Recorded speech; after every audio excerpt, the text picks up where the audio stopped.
تمام حضرات ایک مرتبہ عقیدت اور محبت کے ساتھ درود پاک پڑھ لیجئے۔ اللهم صل على محمد وعلى آل محمد كما صليت على إبراهيم وعلى آل إبراهيم إنك حميد مجيد اللهم بارك على محمد وعلى آل محمد كما باركت على إبراهيم وعلى آل إبراهيم إنك حميد مجيد۔ محترم حضرات، قابل صد احترام معزز سامعین،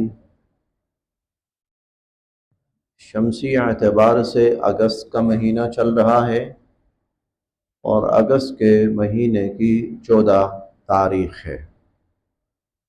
14 اگست اور ہمارے ملک پاکستان میں معروف معنوں میں یوم آزادی، معروف معنوں میں ہمارے ہاں یوم آزادی کہلاتا ہے یہ دن، اور اس بنا پر اس کو یوم آزادی قرار دیا جاتا ہے کہ 1947 کے اندر کہ جب یہاں انگریز قابض تھا تو انگریز سے نجات ملی تھی اور ایک الگ ملک ہمیں نصیب ہوا تھا۔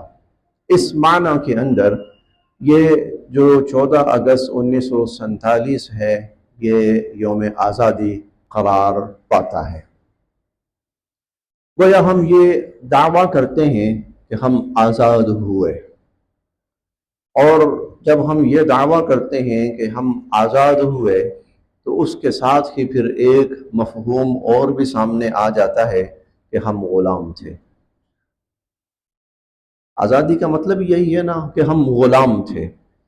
تو پھر کیا ہوا 1947 کو 14 اگست کو، اور جب اس وقت اناؤنسمنٹ ہوتی ہے تو وہ بھی یہی ہوتی ہے، آزادی مبارک ہو، اب آپ آزاد ہیں۔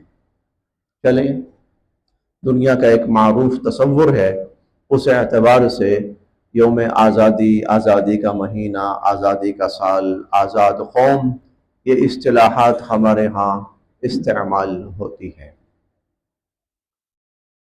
لیکن آپ حضرات کے سامنے آج صحیح معنوں میں اگر ایک مسلمان ہے تو ایک مسلمان کب آزاد تصور ہوتا ہے، اور مسلمان کی آزادی وہ کیا ہے؟ دیکھیں، اگر پاکستان کے اندر کوئی سکھ ہے تو وہ بھی آج یوم آزادی منا رہا ہے، آزاد۔ ہو سکتا ہے کوئی ہندو ہو تو وہ بھی آزادی منا رہا ہو، یوم آزادی منا رہا ہو، آزاد۔ لیکن ایک مسلمان اس کے لیے آزادی کا تصور کیا ہے؟ اور جب ہم یہ دعویٰ کرتے ہیں کہ ہم مسلمان ہیں، اور یہ دعویٰ ہم ہر جگہ کرتے ہیں، ہمارا آئی ڈی کارڈ بنتا ہو، اس کے لیے جب ہم فارم فل کرتے ہیں تو ہم وہاں باقاعدہ یہ خانہ پر کرتے ہیں، جی ہم مسلمان ہیں، ہم دعویٰ کر رہے ہیں، کلیم کر رہے ہیں اسلام کا۔ ہمارا پاسپورٹ بنتا ہے، ہماری مختلف جگہوں پر ڈاکومنٹیشن ہوتی ہے، تو وہاں پر ہمارا دعویٰ یہی ہوتا ہے، اسلام، مسلمان۔ تو اگر ہمارا دعویٰ اسلام ہے اور مسلمان ہے تو اسلام اور مسلمان کے اعتبار سے آزادی کیا ہے اور کون آزاد ہے؟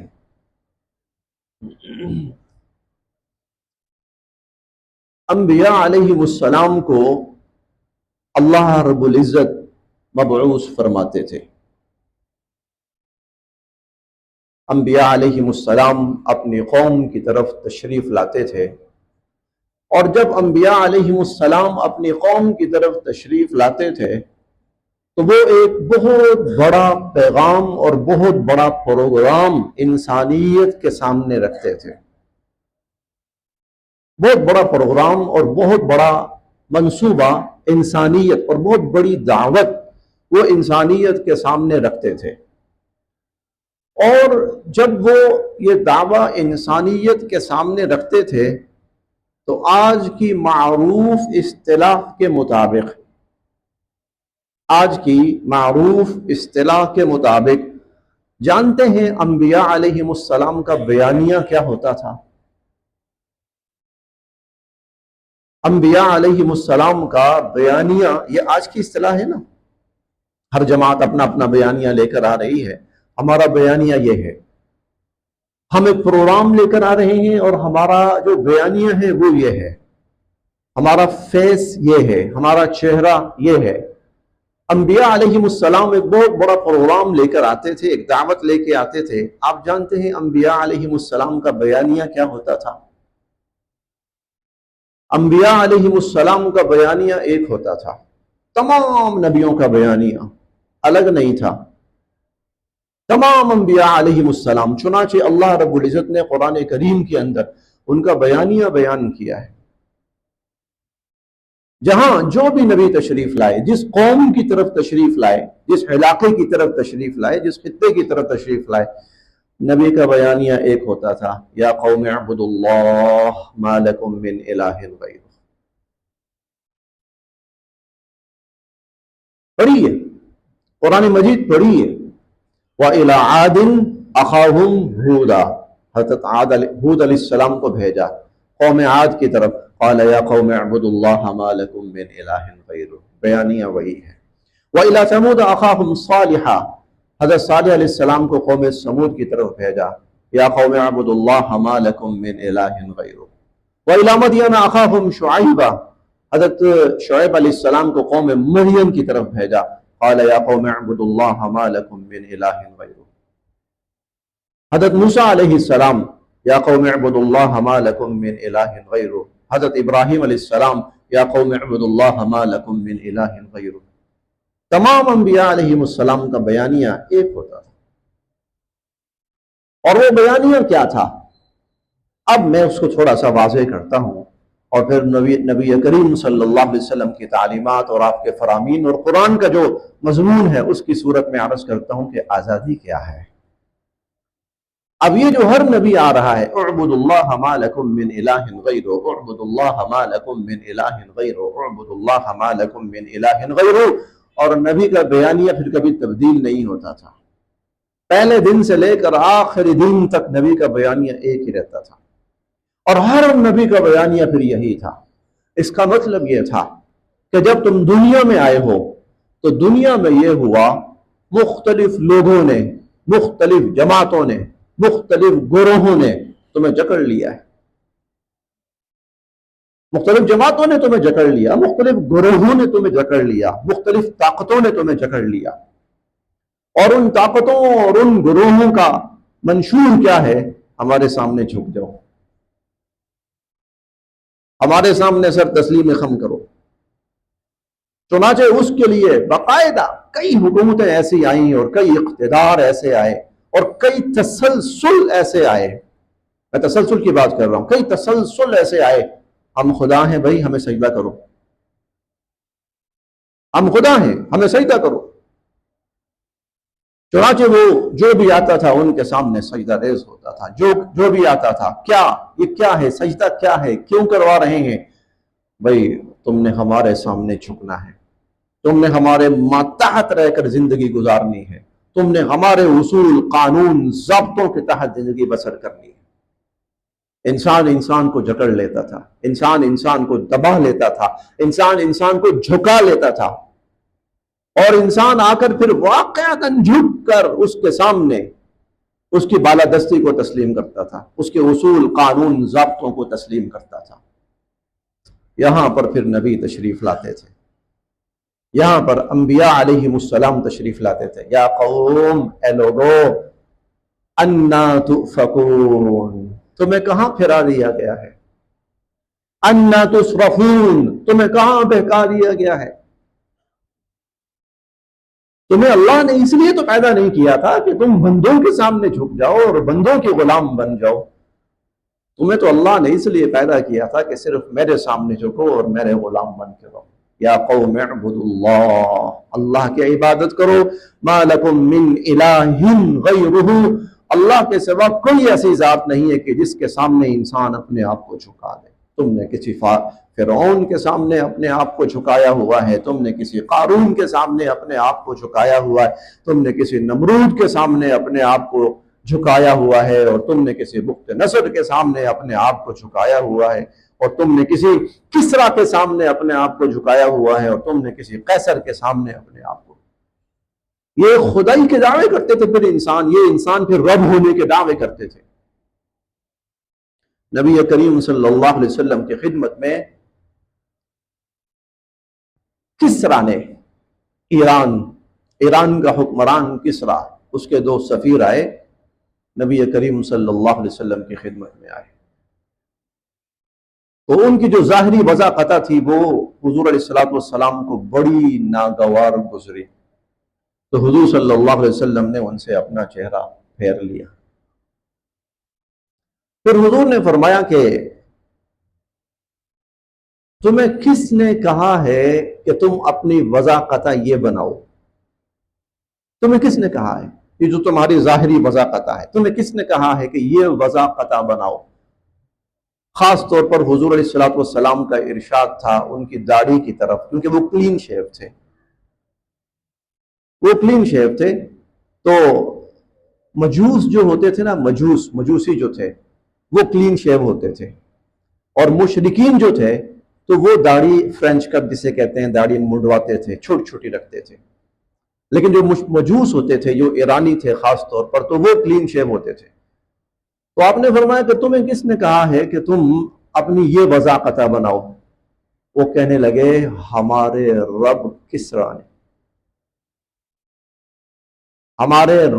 کسرا نے ہمیں حکم دیا ہے، یعنی ہمارا جو ایک نظام بنا ہوا ہے کسروی نظام، اس نظام کی ایک پالیسی اور اس کا ایک اصول اور دستور یہ ہے۔ جانتے ہیں اس کے جواب میں حضور صلی اللہ علیہ وسلم نے کیا فرمایا؟ جانتے ہیں اس کے جواب میں حضور صلی اللہ علیہ وسلم نے کیا فرمایا؟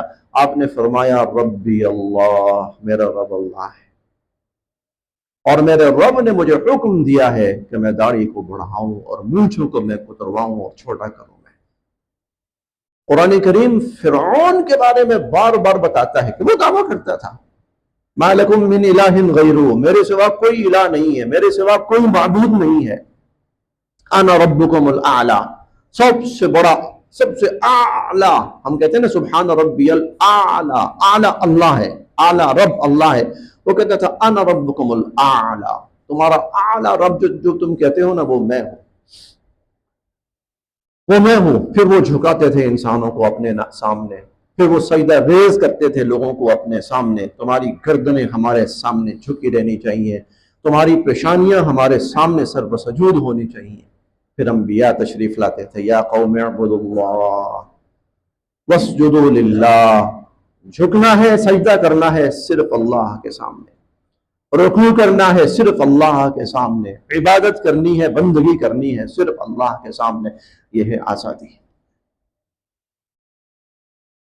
یہ ہے آزادی۔ انسان دنیا کے سارے الہوں سے، حضرت ابراہیم علیہ السلام تشریف لائے تو ابراہیم علیہ السلام کا جو زمانہ ہے وہ زمینی خداؤں کا زمانہ ہے، زمینی خدا بنے ہوئے ہیں، قوم سے پوچھتے ہیں، باپ سے پوچھتے ہیں، یہ کیا تم بتوں کے سامنے جھکے پھرتے ہو؟ کیا تم ان کے سامنے سجدہ ریز رہتے ہو؟ ابراہیم علیہ السلام کا زمانہ، میں بہت اختصار کے ساتھ بات کر رہا ہوں، ابراہیم علیہ السلام کا جو زمانہ ہے وہ زمینی معبودوں کا، زمینی خداؤں کا زمانہ ہے۔ فَنَظَلُّ لَهَا عَاكِفِينَ، ہم تو تن من دھن ان پر نچھاور کیے ہوئے ہیں۔ ابراہیم علیہ السلام نے کیا کہا؟ إِنَّنِي بَرَاءٌ مِّمَّا تَعْبُدُونَ إِلَّا الَّذِي فَطَرَنِي فَإِنَّهُ سَيَهْدِينِ فَإِنَّهُ مَعْدُومٌ لِّي إِلَّا رَبَّ الْعَالَمِينَ الَّذِي خَلَقَنِي فَهُوَ يَهْدِينِ وَالَّذِي هُوَ يُطْعِمُنِي وَيَسْقِينِ وَإِذَا مَرِضْتُ فَهُوَ يَشْفِينِ وَالَّذِي يُمِيتُنِي ثُمَّ يُحْيِينِ وَالَّذِي أَطْمَعُ أَن يَغْفِرَ لِي خَطِيئَتِي يَوْمَ الدِّينِ۔ ابراہیم علیہ السلام نے انہوں نے کہا تم نے ان جن کو بنایا ہوا ہے نا، میں ان سب سے بری ہوں، میرا ان سے کوئی تعلق نہیں ہے، میری بغاوت ہے ان سے۔ بڑے عجیب جملے ہیں ابراہیم علیہ السلام کے، وہ آج ہم پڑھیں بھی نا تو جھٹکا لگتا ہے، ایک دفعہ جھٹکا لگتا ہے۔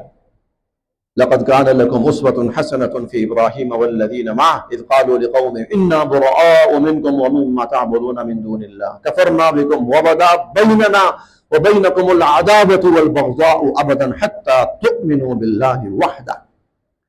اے میری قوم، تمہاری اور میری کھلی دشمنی ہے آج سے۔ دشمنی کی بنیاد کیا ہے؟ میں ایک اللہ کی بندگی کرتا ہوں، تم ہزاروں اور لاکھوں کو خدا بنائے پھرتے ہو۔ ان سب سے بغاوت ہے میری، ان سب سے دشمنی ہے میری۔ فإنهم عدو لی، دشمنی ہے میری۔ بدأ البغضاء، عداوت والبغضاء، دشمنی اور نفرت شروع ہے۔ حتی تؤمنوا باللہ وحدہ، جب تک تم ایک اللہ پر ایمان نہیں لے آؤ گے۔ انبیاء آزادی کی دعوت لے کر آتے تھے، اصل چیز آزادی ہوتی تھی۔ آزادی کیا ہوتی تھی؟ انسان کو انسان سے نکالا جائے اور اس کی بندگی سے نکالا جائے، اور انسان کو ایک اللہ کی عبادت اور بندگی میں لایا جائے۔ موسیٰ علیہ السلام اور جادوگروں کا واقعہ بڑا معروف ہے۔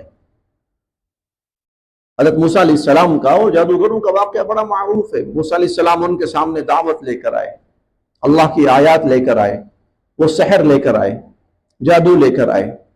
جب ان کا سحر ناکام ہو گیا اور جادو ناکام ہو گیا تو وہ موسیٰ علیہ السلام کو تعظیم بجا لائے وہ، اور پھر وہ کیا کہنے لگے؟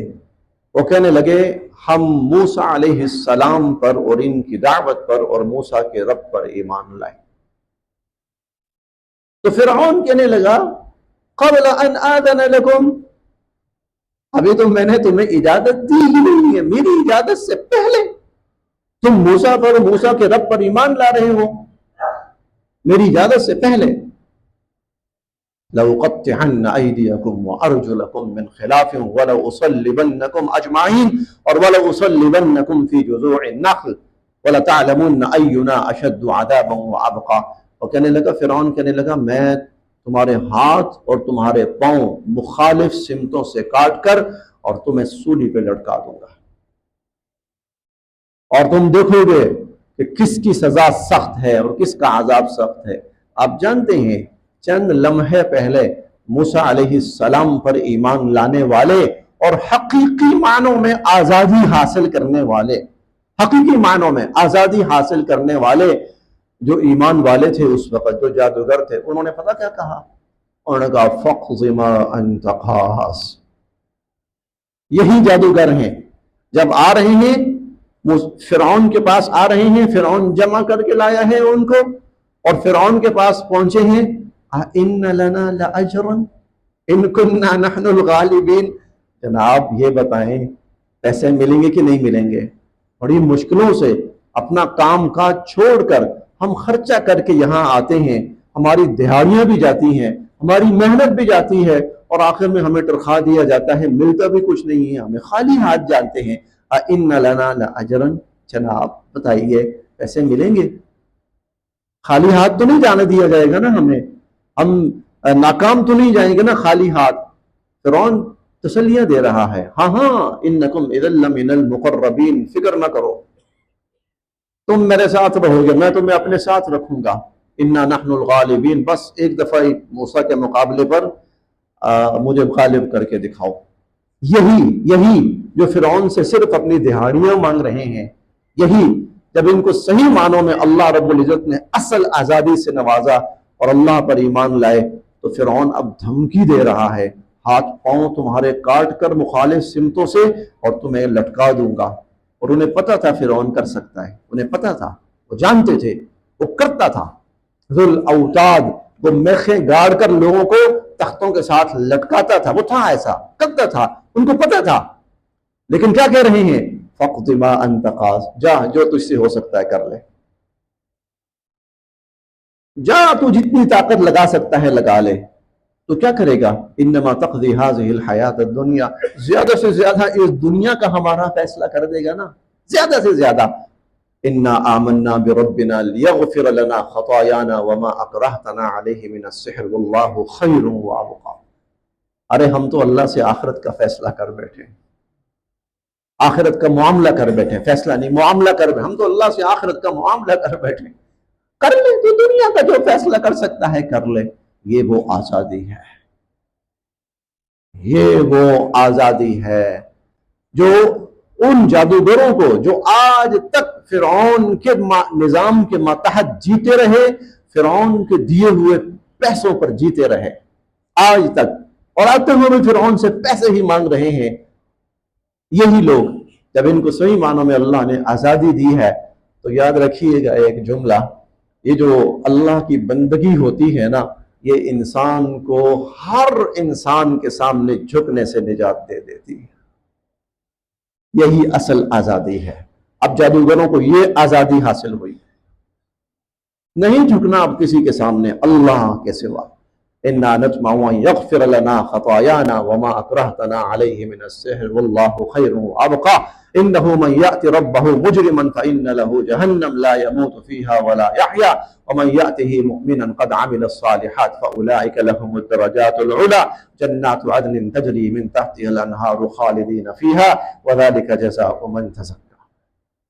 ہمارا تو اللہ کے ساتھ آخرت کا معاملہ ہے، ہم تو اللہ سے آخرت کے طلبگار ہیں، تیرے سامنے کون جھکتا ہے؟ اب یہ آزادی ہے، یہ آزادی ہے کہ اتنے بڑے ظالم اور اتنے بڑے ظالمانہ نظام، اچھا کس بیس پر بندہ سوچتا ہے ارے جادوگرو کیا تمہارے پیچھے کوئی بڑی طاقت ہے کہ تم یوں پکڑ کے کھڑے ہو گئے ہو اور فرعون کو للکار رہے ہو؟ کیا کر لے گا تو؟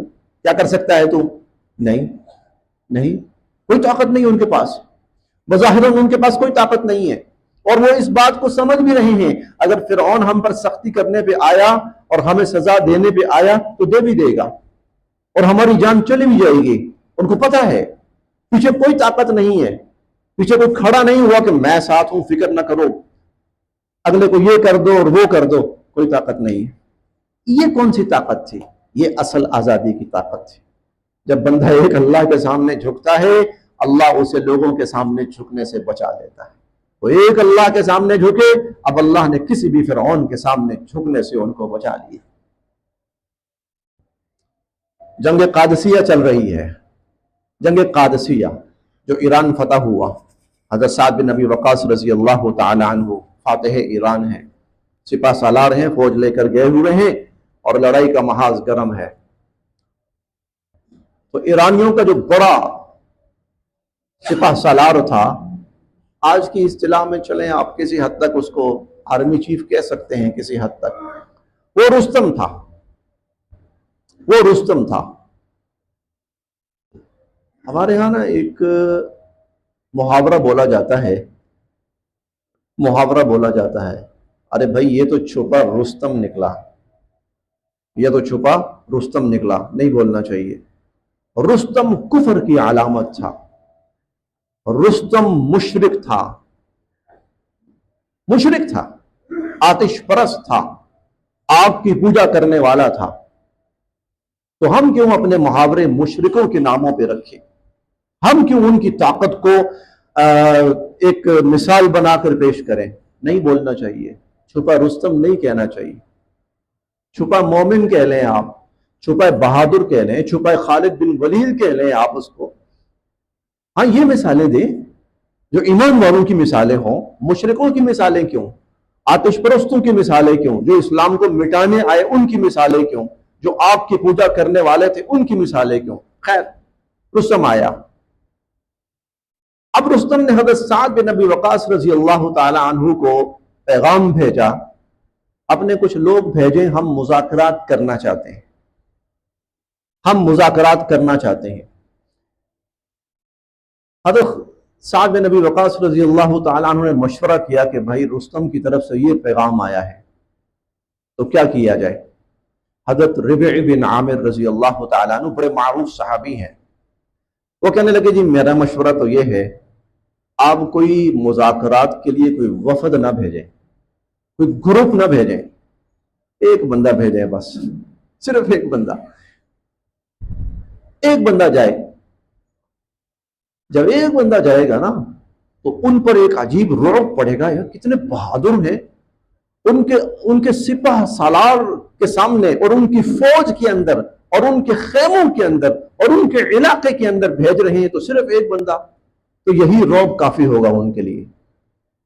حضرت سعد بن ابی وقاص رضی اللہ عنہ نے فرمایا چلو پھر ربیع بن عامر آپ ہی چلے جاؤ، آپ چلے جاؤ۔ حضرت ربیع بن عامر اکیلے جا رہے ہیں، اور جب جا رہے ہیں تو پھٹے پرانے سے کپڑے ہیں، کوئی بہت شان و شوکت نہیں ہے، ہاں ہتھیار پہنے ہوئے ہیں، اور اپنے سواری کے اوپر سوار جب ان کے علاقے میں وہاں قریب پہنچے ہیں تو وہ کہنے لگے کہ بھائی آپ ہمارے سپہ سالار سے ملنے جا رہے ہیں تو آپ کو یہ سارا اسلحہ وغیرہ یہاں اتارنا پڑے گا، آپ اس اسلحے کے ساتھ وہاں نہیں جا سکتے۔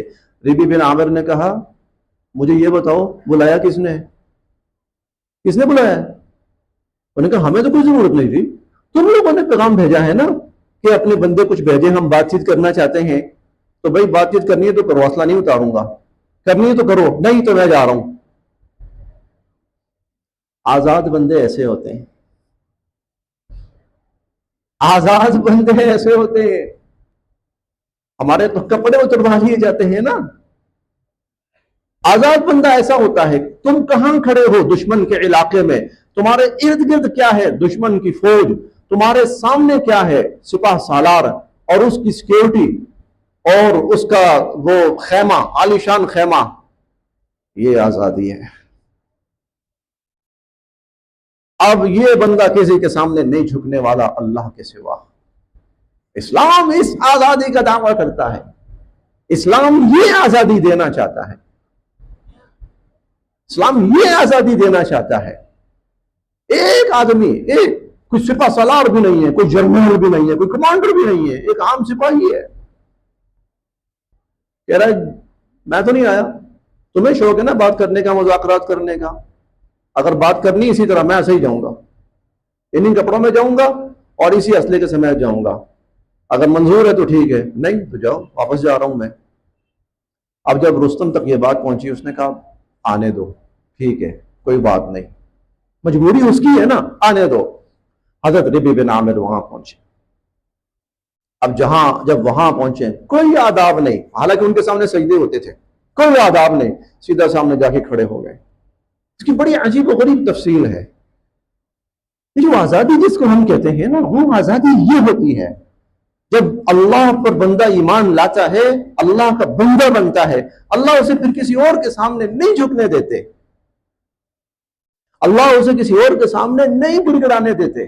اسلام کی تاریخ ایسے ایک نہیں، دو نہیں، سینکڑوں ہزاروں واقعات سے بھری پڑی ہے۔ حضرت جعفر طیار کو دیکھیے، نجاشی کے دربار کے اندر جو بات چیت کر رہے ہیں، تو خیر وہ رستم پوچھتا ہے بھائی تم لوگ کیا چاہتے ہو، تمہارا کیا مقصد کیا ہے، کس لیے آئے ہو؟ تو حضرت ربیع بن عامر نے جو بات کہی ہے بس وہی آخری بات ہے، وہی ساری گفتگو کا خلاصہ ہے، وہی آزادی ہے اور وہی یوم آزادی ہے۔ وہ کہنے لگے ان اللہ ابتعثنا لنخرج العباد من عبادت العباد الى عبادت اللہ۔ ہم نہیں آئے، ہمیں اللہ نے بھیجا ہے۔ ہمیں اللہ نے کیوں بھیجا ہے؟ ہمیں اللہ نے اس لیے بھیجا ہے کہ بندوں کو بندوں کی غلامی سے نکال کر اللہ کی غلامی میں لے کر، بندوں کو بندوں کی غلامی سے نکال کر اللہ کی غلامی میں، یہ ہے اصل آزادی۔ آپ نے حضرت بلال رضی اللہ عنہ کا واقعہ پڑھا ہے، سنا ہے، بار بار سنا ہوگا۔